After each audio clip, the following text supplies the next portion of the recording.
Hello, this is a project on the Crusades and the Renaissance. Now, I will tell you what the Renaissance and the Crusades were. Basically, it was, to make it a bit simpler, it was a clash against religions, against the Muslims and the Christians. They're fighting for this place called Jerusalem.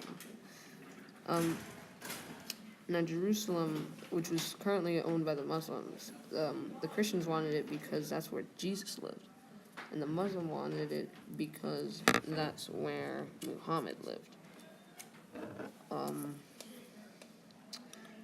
So the Muslims wanted it because that's where Muhammad was born, and the Christians attacked first, leaving the Muslims unprepared, and they were also unarmed and not ready. Also, during the Crusades, both sides received an exchange of culture from each side. The Christians, although received more from the Muslims than the Muslims did for the Christians, the Muslims were very educated in studying subjects like medicine, science, and surgery. On the other side, the Christians were very uneducated. Most of their education came from the belief of God and how all their things revolved around Him. The way that they would treat the sick for medication is they would slit their arms so that they would drain out the disease through their blood. The Muslims' education was studied and based on the ancient Greeks and Romans and their intricate education.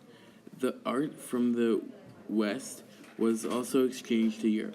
The art from the West was very abstract, but also very interesting. Then after the Crusades, there was something very important that happened in Europe. This thing was called the Renaissance. The Renaissance was basically a rebirth of Europe itself. Fun fact, the Renaissance in French means rebirth.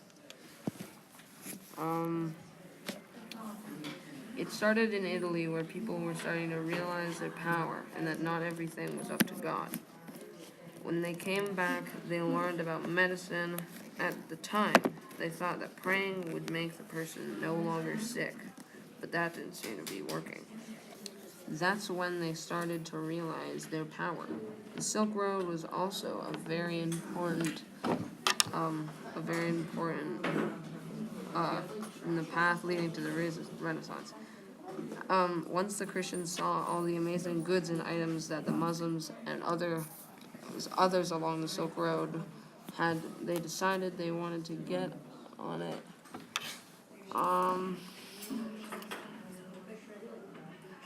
One of the most important things in Europe that led to the Renaissance was the Black Death, or the bubonic plague. Everyone was randomly dying in the span of 3 days. The only cure that they had was praying to God. After a while, they started to realize that God wasn't really looking over them, or that praying wasn't working at all. They started to look to medicine, and turned out that it was working very well. After a while, medicine and healing, they finally only had a small amount of people with it. Their solution was to banish them. It wasn't exactly the best idea, but it wasn't the worst either. These things led to the Renaissance, where they finally realized their power.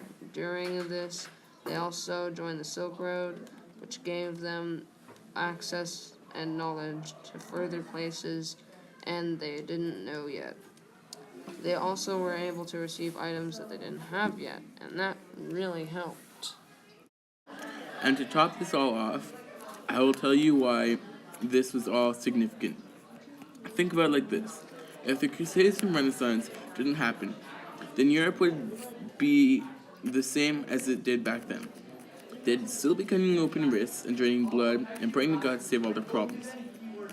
Europe would have been behind like 500 years. They probably still would have the Black Death going on around their country. It might not even have had any population because of it. If they didn't go on the Crusades, then they wouldn't have discovered medicine, or they would not have such of an art culture, they would not have found new religions. If they hadn't joined Silk Road, then would have discovered any unfamiliar places and would have gotten any new things that they would have found out about now. But on the other hand, they also had to join Silk Road. They wouldn't have contracted the Black Death. So in all significant, because if none of this happened, then Europe would be the same as they were about 500 years ago.